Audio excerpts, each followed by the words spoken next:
اللہ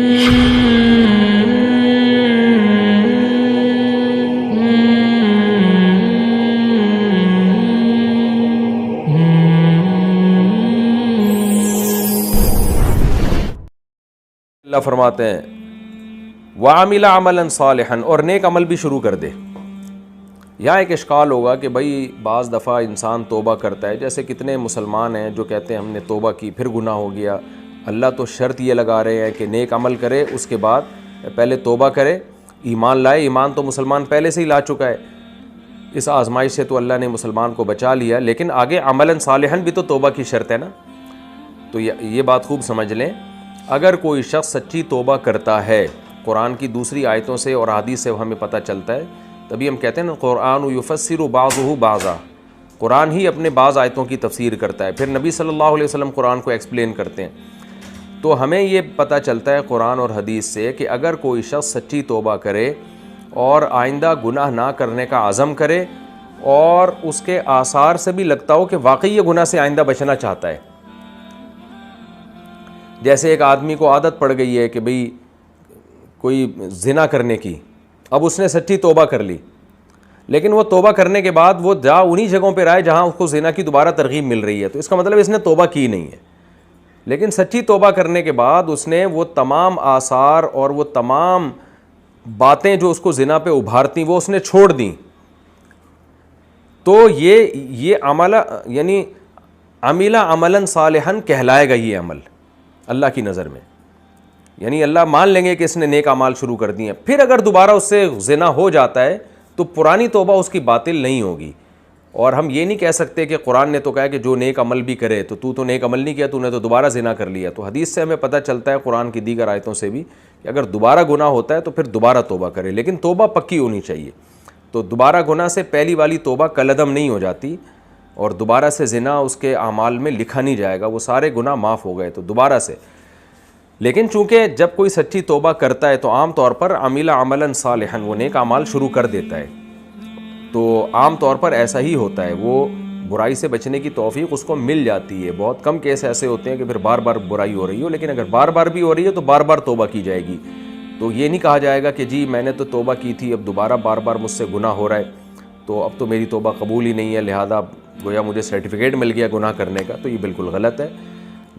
حدیث میں آتا ہے کہ اللہ تعالیٰ کا ارشاد ہے، یا عبادی لو بلغت ذنوبک عنان السماء ثم استغفرونی لغفرت لکم ولا ابالی، تمہارے گناہ آسمان تک بھی پہنچ جائیں، مغفرت طلب کرو گے میں معاف کر دوں گا۔ اور حدیث میں آتا ہے کہ یہ جو قرآن میں آتا ہے نا کہ جو گناہ کر کے توبہ کرتے ہیں ولم یصروا علی ما فعلوا، اور جو گناہ انہوں نے کیا پھر اس پر اصرار نہیں کرتے، قائم نہیں رہتے، تو حدیث میں آتا ہے ما اصر من استغفر، ما اصر من استغفر وان ارتکب 70 مرۃ او کما قال صلی اللہ علیہ وسلم، کہ جو شخص گناہ کر کے پکی توبہ کر لے، آئندہ نہ کرنے کا عزم ہو، تو اگرچہ اس سے دوبارہ گناہ بھی ہو جائے تو وہ اصرار کرنے والوں میں نہیں ہے، اگرچہ بار بار توبہ ٹوٹ رہی ہو، لیکن کرنے میں انسان پورے اس کے پلان بنا کے کرے کہ آئندہ کیسے میں اس گناہ سے بچوں گا، پھر بھی شیطان گناہ کروا دیتا ہے تو مایوس نہ ہو، دوبارہ توبہ کرے اور اپنے آپ کو سزا بھی دے تاکہ یہ گناہ چھوٹے اس سے، یعنی گناہ چھوڑنے کے تمام اسباب اور وسائل اختیار کرے، پھر بھی ہو جائے تو مایوس نہ ہو، شرم کرے گناہ کرتے ہوئے، توبہ توڑتے ہوئے شرم کرے، توبہ کرتے ہوئے دوبارہ شرم نہ کرے۔ آگے اللہ کے ارشاد ہے فَأُولَٰئِكَ يُبَدِّلُ اللَّهُ سَيِّئَاتِهِمْ حَسَنَاتٍ، جو اس طرح سے توبہ کریں گے کہ ایمان لائیں، توبہ کریں، آئندہ نیک اعمال شروع کر دیں، تو یہ وہ لوگ ہیں جن کے برائیوں کو اللہ نیکیوں سے تبدیل کر دے گا۔ اس آیت کی بھی دو تفسیریں کی گئی ہیں، ایک تفسیر تو یہ کہ اتنی اچھی توبہ کوئی کر لیتا ہے بعض دفعہ، ایمان بھی لے آیا، اچھی توبہ بھی کر لی، کہ جتنے اس سے گناہ ہوئے تھے، جو زنا ہوا، چوری ہوئی، تو اللہ ان گناہوں کو نیکیوں سے بدل دے گا، یعنی وہ گناہ کے بدلے میں نیکیاں ڈال دے گا۔ یہ بھی ایک تفسیر ہے، لیکن یہ مرجو ہے، راجح تفسیر یہ نہیں ہے، اور بظاہر قرآن اور اسلام کے مزاج کے بھی خلاف معلوم ہوتی ہے۔ اس سے تو یہ ہوگا کہ لوگ کیا کہیں گے کہ اچھا ٹھیک ٹھاک گناہ کر لو دبا کے، بعد میں سچی توبہ کر لیں گے تاکہ یہ گناہ بھی نیکیاں بن جائے، لیکن جو قرآن کے سیاق و سباق سے اور جو راجح تفسیر ہے وہ یہ ہے کہ یبدل اللہ سیئاتہم حسنات، اللہ بدلے میں دے دے گا ان کو، برائیوں کے بدلے میں نیکیاں دے دے گا۔ کیا مطلب؟ جو سچی توبہ کرتا ہے نا، بعض دفعہ انسان گناہوں میں اتنا آگے نکل جاتا ہے کہ وہ کہتے ہیں اب میں نے پکی توبہ کر بھی لی، تو مجھے اتنی عادت پڑ چکی ہے میں نیکیوں کے راستے پہ نہیں آ سکتا, میں اب ٹھیک نہیں ہو سکتا.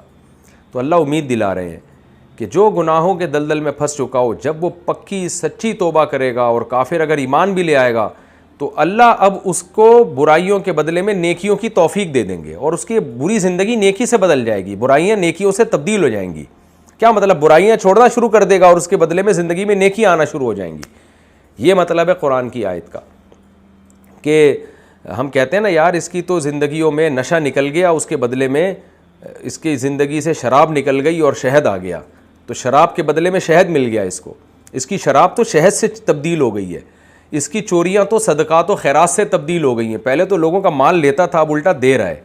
تو اس کی چوریاں اب تبدیل ہو چکی ہیں صدقات و خیرات سے, اس کا جھوٹ تبدیل ہو چکا ہے سچ سے, اس کی بزدلی تبدیل ہو گئی ہے بہادری سے, اس کی کنجوسی تبدیل ہو گئی ہے سخاوت سے, قطع رحمی تبدیل ہو گئی ہے. قطع رحمی ایک گناہ ہے نا, یہ گناہ تبدیل ہو گیا ایک نیکی سے, وہ نیکی ہے صلہ رحمی. ماں باپ کے ساتھ بدسلوکی ایک برائی تھی, وہ تبدیل ہو گئی ہے حسن سلوک سے. تو کیا مطلب؟ یہ ساری برائیاں نیکیوں سے چینج ہو رہی ہیں. کیا مطلب؟ ان کے بدلے میں نیکیوں کی توفیق مل رہی ہے. تو اس لیے اللہ کہتے ہیں اولئک یبدل اللہ سیئاتہم حسنات, یہ وہ لوگ ہیں جن کی برائیوں کو اللہ نیکیوں سے چینج کر دے گا. یہ جتنے برے تھے اتنے ہی اچھے بن جائیں گے. تو کیسی زبردست آیت ہے یہ, اور صحابہ کی زندگی میں تو ہمیں یہ نظر آتا ہے کیسے کیسے جرائم ہوا کرتے تھے ان لوگوں سے زمانہ جاہلیت میں. جب وہ ایمان لے کر آئے تو کیسے منبع خیر اور خیر کا سرچشمہ بن گئے. وہ کہا جاتا ہے حضرت عمر رضی اللہ تعالیٰ عنہ نے ایسے زمانے جاہلیت میں سخت دل تھے کہ روایات میں ہے کہ مردہ اپنی جو بچی کو زندہ دفن کرنے والوں میں ان کا نام آتا ہے.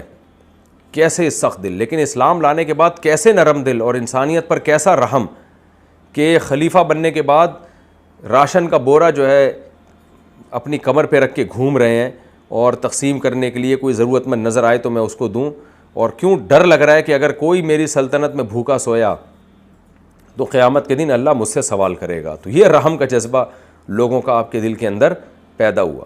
ایک عورت کہہ رہی ہے, بوڑھی عورت نے حضرت عمر کو رات کو نا حضرت عمر کو ڈانٹنا شروع کیا. اس کو نہیں پتا تھا امیر المومنین نہیں ہے, سوری ان کو معلوم تھا حضرت عمر ہے. حضرت خولہ رضی اللہ تعالیٰ عنہ اتنا ڈانٹا حضرت عمر کو. حضرت عمر اس بوڑھی عورت کی ڈانٹ سنتے رہے تحمل کے ساتھ. خادم نے اس عورت کو کہا کہ چپ ہو جا, امیر المومنین ہے, تو کیوں ان کو اتنا کہہ رہی ہے؟ تو حضرت عمر نے فرمایا تم خاموش رہو, یہ وہ عورت ہے جس قد سمع اللہ قول التی تجادلک فی زوجہا, اس کی آواز تو اللہ نے 7 آسمانوں میں سنی. وہ جو زہار والی آیتیں ہیں نا کہ ان کے شوہر نے کہہ دیا تھا انتی علیہ کا ظہری امی, تو اللہ نے آسمان سے آیتیں نازل کی ان کے حق میں. تو کہا ان کی یہ تو وہ ہے جس کی آواز اللہ نے آسمانوں سے سنی ہے, تو عمر اس کی آواز کیوں نہیں سنے گا بھائی, عمر اس کی بات کیوں نہیں سنے گا؟ پھر فرمایا اگر یہ فجر تک بھی نصیحت کرتی میں کھڑا رہتا.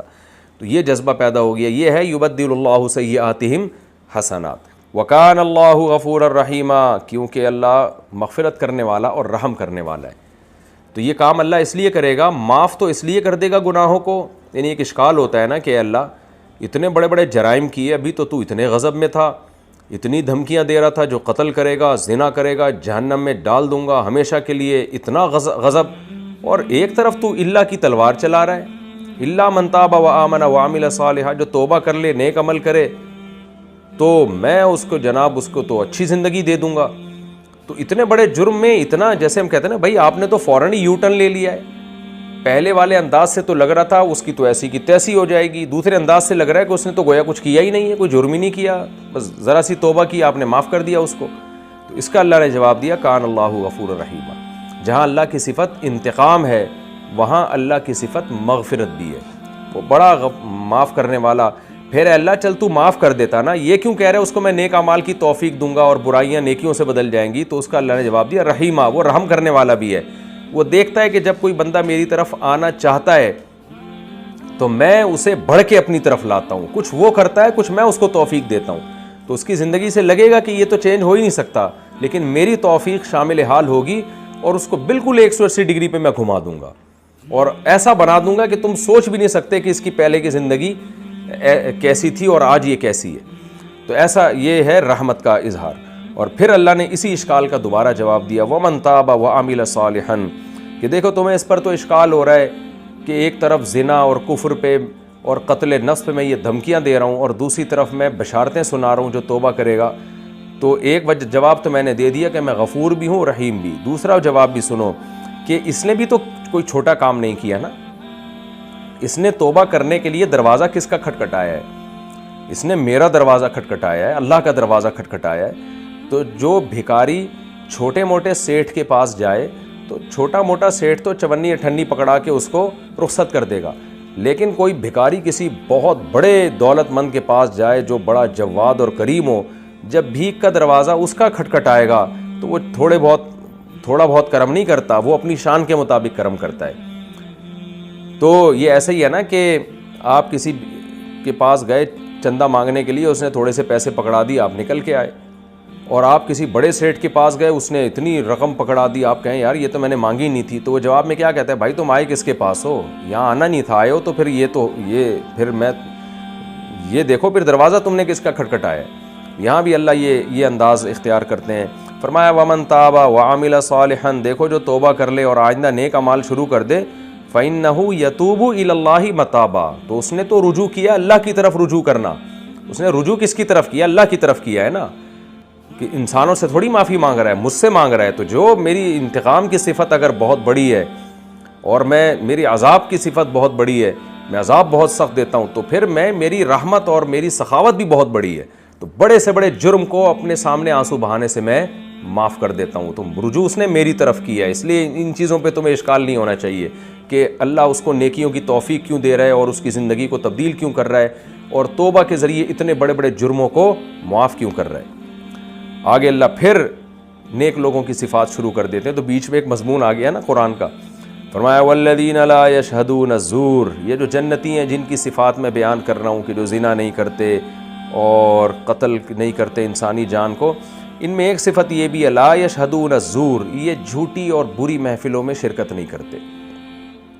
بری محفلیں جوئے کی, سٹے کی, گانے بجانے کی, غیبتوں کی, اور جو ٹھٹھے مار رہے ہوتے ہیں لوگ بیٹھ کے روڈوں پہ, اور جیسے ہوتا ہے نا بالکل آوارہ گردی قسم کے. تو زور اصل میں جھوٹ کو کہتے ہیں, لیکن جھوٹ چونکہ انسان کو برا لگتا ہے تو ہر بری چیز کو بھی زور کہا جاتا ہے. تو ایسی بری جگہوں پہ حاضر نہیں ہوتے.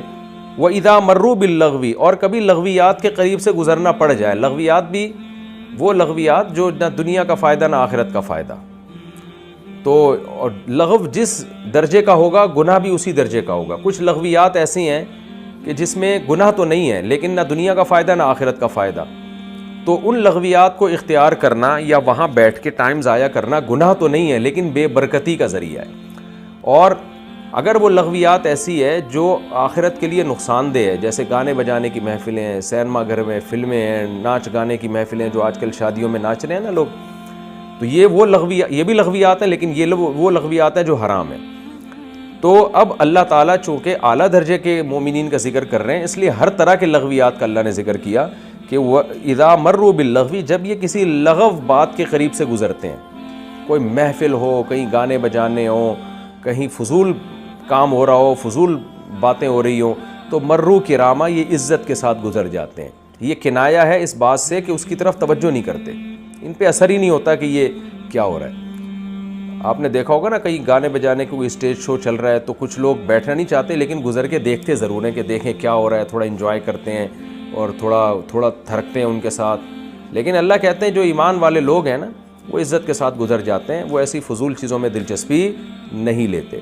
تو اس میں بھی اللہ نے یعنی مفسرین نے یہ گانے بجانے کی محفلوں کو اور یہ جوئے سٹے جو آج کل اسنوکر کلبوں میں لڑکے کھیل رہے ہوتے ہیں, کہہ کے لگا رہے ہوتے ہیں, اکثر اسنوکر کلبوں میں جوئے اور سٹے چل رہے ہوتے ہیں, تو اس قسم کی تمام مجالس سے اجتناب کرتے ہیں. غیبتوں کی محفل, ایسی مجلسیں جہاں اسلام اور اسلام والوں کا مذاق اڑایا جا رہا ہو, نہ دین کا فائدہ نہ دنیا کا فائدہ, جو بے برکتی کا ذریعہ ہیں, وہ والی تمام محفلیں اس میں داخل ہیں. والذین اذا ذکروا بآیات ربہم, اور یہ وہ لوگ ہیں جب ان کو اپنے رب کی آیات کے ذریعے نصیحت کی جاتی ہے, لم یخروا علیہا صما وعمیانا, تو یہ اندھے اور بہرے ہو کے نہیں گرتے. گرنے کا مطلب کیا ہے؟ مشرکین یہ کرتے تھے جب قرآن پڑھا جاتا تھا نا تو مجمع لگا کے ایسے ٹوٹتے تھے جیسے گر پڑیں گے. آپ نے دیکھا ہوگا نا کوئی بھی نئی چیز آتی ہے تو سارے وہاں جمع ہو جاتے ہیں, تو لوگ کیا کہتے ہیں بھائی کس چیز پہ گرے ہوئے ہو تم, لوگ یوں کہتے ہیں نا, ارے بھائی تم کدھر گر رہے ہو. تو گرنے کا مطلب حقیقت میں گرنا نہیں ہوتا بلکہ ٹوٹ کے توجہ کے ساتھ کسی چیز کی طرف جمع ہونا. تو مشرکین جب قرآن پڑھا جاتا تھا مجمع لگا کے کھڑے ہو جاتے تھے لیکن اندھے بہرے بن کے, بس مذاق اڑانے کے لیے، آیتیں غور سے سن کے جو ہے عبرت حاصل نہیں کرتے تھے۔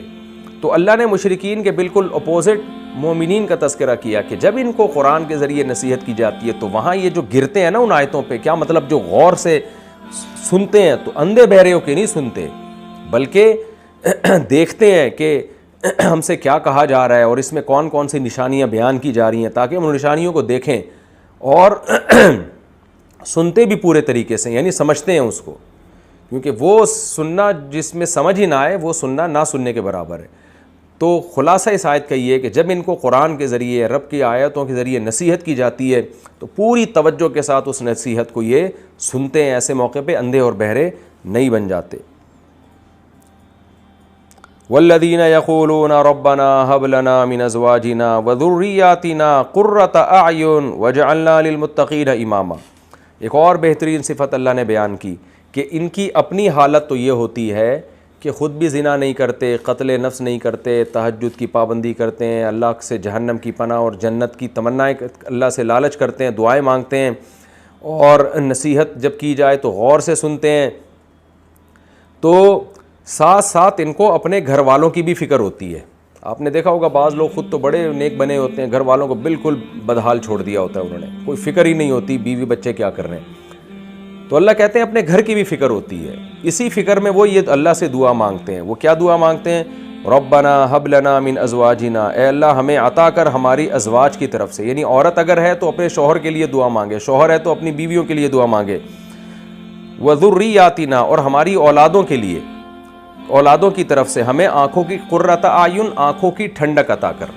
حدیثوں میں اور صحابہ کے اقوال میں اور مفسرین میں جو اس کی تفسیر آئی ہے وہ تفسیر یہ ہے کہ ان کو دیندار بنا دے، تاکہ ہمیں ان کو دیکھ کے آنکھوں کو ٹھنڈک ملے۔ آنکھوں کی ٹھنڈک کا یہ مطلب نہیں ہے کہ وہ خوبصورت بہت ہوں اور یہ کہ یہ یا جو ہے وہ پیسہ ویسا ان کے پاس بہت آئے، اور یا یہ کہ وہ جو ہے وہ عیاشی والی زندگی ہو تاکہ ہم ان کو دیکھ کے خوش ہوتے ہیں، یہ قطعاً مطلب نہیں ہے۔ اصحاب سے، صحابہ کرام، تابعین سے، بڑے بڑے مفسرین سے، جو تابعین میں بڑے بڑے مفسرین گزرے ہیں، حضرت مجاہد ہیں، حضرت اکرمہ ہیں، اور حضرت طاؤس ہیں، اور بھی بہت سارے، تفسیر میں تو حضرت مجاہد کا نام بہت زیادہ ہے، جو عبداللہ بن عباس رضی اللہ تعالیٰ عنہ کے خاص شاگردوں میں سے تھے، اور سعید بن مسیب ہیں۔ تو یہ جو مفسرین کرام ہیں ان سے جو آیتوں کی تفسیر منقول ہے وہ یہ ہے کہ اے اللہ ان کو دیندار بنا دے۔ تو چونکہ جو خود نیک ہوتے ہیں نا، کیونکہ یہ نیک بندوں کا ذکر ہے نا، تو وہ اپنی اولاد کو، اپنی بیوی کو نماز روزے میں اور نیکی کے کاموں میں مشغول دیکھ کے خوش ہوتے ہیں۔ اب یہ تو وہ چیز ہے جو خود دیندار ہوگا وہ سمجھ سکتا ہے کہ آپ اگر خود نمازی ہیں، دیندار ہیں، آپ چاہتے ہیں کہ میرے دل میں دنیا کی محبت نہ ہو اور آپ اولاد کی تربیت چاہتے ہیں، تو دیندار باپ کے لیے سب سے بڑی نعمت یہ ہے کہ وہ اس کی بیوی پردہ کرتی ہو، نماز پڑھتی ہو، حیا کا ماحول ہو گھر میں، بچے نماز پڑھتے ہوں، قرآن پڑھتے ہوں، حیا کا ماحول ہو۔ تو واللہ اس چیز سے جتنی باپ کی آنکھیں ٹھنڈی ہوتی ہیں، شوہر کی آنکھیں ٹھنڈی ہوتی ہیں، کسی چیز سے نہیں ہوتی۔ یہ وہی بات ہے جو جس میں ہے یہ صفت تو وہ سمجھ سکتا ہے۔ اسی طرح جو عورت دیندار ہوتی ہے، جو واقعی دل سے دیندار ہو، اس کا شوہر اگر نمازی پرہیزگار ہوگا، اس کے بچے اگر نمازی ہوں گے، اور اس کے بچے اگر صدقات و خیرات کرنے والے ہوں گے، ان کے دل میں دنیا کی محبت نہیں ہوگی، تو ایسی ماں کی آنکھیں اپنے بچوں کے اچھے عمل کو دیکھ کر جتنا ٹھنڈی ہوتی ہیں، کسی اور چیز کو دیکھ کے نہیں ہوتی۔ تو یہاں قرۃ اعین کا یہ مطلب ہے کہ اللہ ہمارے ماتحتوں کو نیک بنا دے تاکہ ہماری آنکھیں ان کو دیکھ کر ٹھنڈی ہوں۔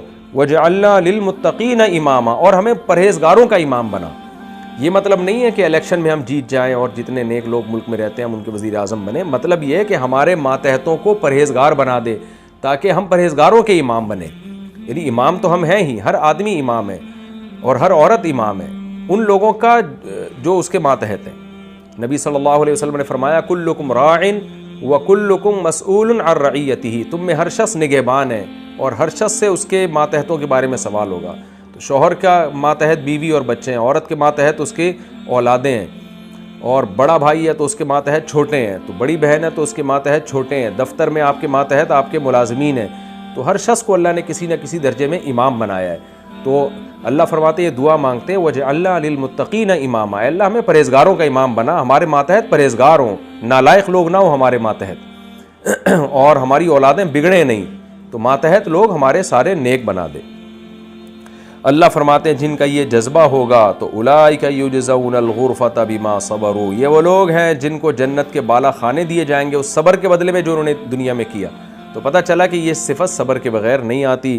وَيُلَقَّوْنَ فِيهَا تَحِيَّةً وَسَلَامًا، اور ہر طرف سے ان کو سلامتی اور حیات کی دعائیں ملیں گی۔ خالدین فیہا، ہمیشہ اس جنت میں رہیں گے۔ حسنت مستقرا ومقاما، کیسا بہترین مقام اور کیسا بہترین ٹھکانہ ہوگا۔ اب یہ سورہ فرقان آخر میں اللہ نے یعنی جہنمیوں کی علامتیں بھی بتا دیں، نیک لوگوں کی علامتیں بھی بتا دیں۔ اب سورہ فرقان آخر میں اللہ ایک عقلی دلیل پہ ختم کر رہے ہیں کہ کافر ان آیتوں کو سن کر تعجب کرتا ہے کہ بھئی اللہ کیوں ہمیں حکم دے رہا ہے کہ ہم نماز پڑھیں، روزہ رکھیں، عبادت کریں، اور اولاد کی تربیت کی بھی نیک بنانے کی کوشش کریں اور توحید پر لائیں، قتل نہ کریں، زنا نہ کریں، شراب نہ پئیں، یہ نہ کریں، وہ نہ کریں۔ تو یہ کیا بات ہے یار، اللہ کو کیا پڑی ہے؟ تو اللہ نے اسی کا، آج بھی ملحد لوگ یہ سوال کرتے ہیں خدا کو کیا ہے یار کہ کوئی اس کی عبادت کرے نہ کرے، خدا کو کیا ہے کہ کوئی شراب پیے نہ پیے، اگر خدا ہے بھی تو اس کو کیا پڑی ہے ان چیزوں سے، وہ کیوں چاہے گا کہ ریسٹرکشن لگائے اور پابندیاں لگائے؟ تو اللہ نے ان ملحدین کا جواب جو ہے نا انہی کے انداز میں دیا۔ وہ کیا فرمایا؟ قل ما یعبأ بکم ربی، اے نبی ان سے کہہ دیجئے میرے رب کو تمہاری کیا پرواہ، لولا دعاؤکم، اگر تم اس کی عبادت نہیں کرو گے، اس کو نہیں پکارو گے۔ یعنی گویا اللہ ہم سے یہ سوال کر رہا ہے کہ تم اگر مجھے ہی نہیں مانتے اور میرے احکام ہی کو فالو نہیں کرتے، دعا یہ کنایہ ہے عبادت سے، تبھی مفسرین اس کا ترجمہ عبادت سے کرتے ہیں، کیونکہ دعا بھی عبادت کا ایک جزو اعظم ہے نا، تو جزو اعظم جز بول کے کل مراد ہے۔ یعنی اس کی مثال ہے جیسے کبھی کہہ دیتے ہیں نا اگر تم نماز نہیں پڑھتے تو اللہ کو تمہاری کیا ضرورت ہے، کیا پرواہ اللہ کو، تو یہاں صرف نماز مراد نہیں ہے، یعنی اس کی فرما برداری، ہر احکام میں اس کو فالو کرنا۔ تو اللہ بھی اسی انداز سے جواب دیتے ہیں کہ رب کو تمہاری کیا پرواہ بھائی، پھر تم تو ایک عام مخلوق کی طرح کی ایک مخلوق ہو، گدھے گھوڑوں کی طرح، گدھے گھوڑے اور کتے بلے بہت گھوم رہے ہیں دنیا میں، تو تم بھی انسان بھی پھر ایسی ایک مخلوق ہے نا۔ تو اگر تم اللہ کو نہیں مانتے، اس کو نہیں پکارتے، اس کی عبادت نہیں کرتے، تو پھر اللہ اور تمہارا رشتہ کیا رہ گیا؟ تو تم بھی تو گدھے گھوڑوں کی طرح ہی ہو گئے نا پھر۔ تو یعنی اللہ کی نظر میں اگر تم نے مقام پیدا کرنا ہے اور اللہ سے کچھ لینا ہے تو اس کے لیے تمہیں اللہ کو ماننا پڑے گا اور اللہ کے حکام کو اور اللہ کے حکام کو فالو کرنا پڑے گا اور اس کی عبادت کرنی پڑے گی۔ تو سورہ فرقان کو اللہ نے اس بہترین آیت پہ ختم کیا کہ قل ما یعبأ بکم ربی، رب کو تمہاری کیا پرواہ بھائی، پھر رب تمہیں کیوں عزت دے، کیوں انسان کو کا اکرام کرے اور اس کو پروٹوکول دے اور ساری کائنات اس کے لیے مسخر کر دے، کیا پرواہ رب کو پھر تمہاری، لولا دعاؤکم، اگر تم اسی کو نہیں مانتے اور اسی کو نہیں پکارتے۔ اور پھر اللہ نے آخر میں دھمکی دی، فقد کذبتم، تحقیق تم لوگوں نے جھٹلا دیا ہے، میری ان سب باتوں کا انکار کر دیا ہے، فسوف یکون لزاما، ان قریب یہ جھٹلانا تم سے چمٹنے والا ہے، یعنی اس کا انجام چمٹنے والا ہے تم سے، ابھی سمجھ میں نہیں آ رہا، مرو گے اور جب حساب و کتاب ہوگا تو یہ سب باتیں تمہاری سمجھ میں آ جائیں گی۔ اللہ تعالیٰ سے دعا ہے کہ اس بہترین صورت میں جو ہم نے اہل ایمان کی علامتیں پڑھی ہیں، سنی ہیں، اللہ وہ ساری علامتیں ہمارے اندر پیدا فرمائے، ہمیں تہجد کی بھی توفیق دے، سخاوت کی بھی توفیق دے، بخل سے بھی ہمیں بچائے، اسراف سے بھی ہمیں بچائے، اور فضول لغو محفلوں میں جانے سے بھی اللہ ہمیں محفوظ رکھے، اور اللہ تعالیٰ ہمیں اپنے بیوی بچوں کی فکر کی اور ان کے لیے دعائیں مانگنے کی بھی توفیق عطا فرمائے۔ یہ سارے کام کی اگر ہمیں توفیق ملتی ہے تو پھر اللہ کو بھی ہماری پرواہ ہے، اور اگر کبھی کوتاہی ہو تو توبہ کی بھی توفیق مل جائے۔ اگر یہ سارے کام کریں گے تو اللہ کو بھی ہماری پرواہ ہوگی، وہ ہمیں دنیا میں بھی یاد رکھے گا، آخرت میں بھی۔ لیکن اگر ہم یہ سارے کام نہیں کرتے اور مادی دنیا کے پیچھے بس بھاگتے رہتے ہیں تو دنیا میں تھوڑی بہت عیاشی ہو جائے گی، لیکن پھر اللہ کو ہماری کوئی پرواہ نہیں ہوگی۔ اللہ تعالیٰ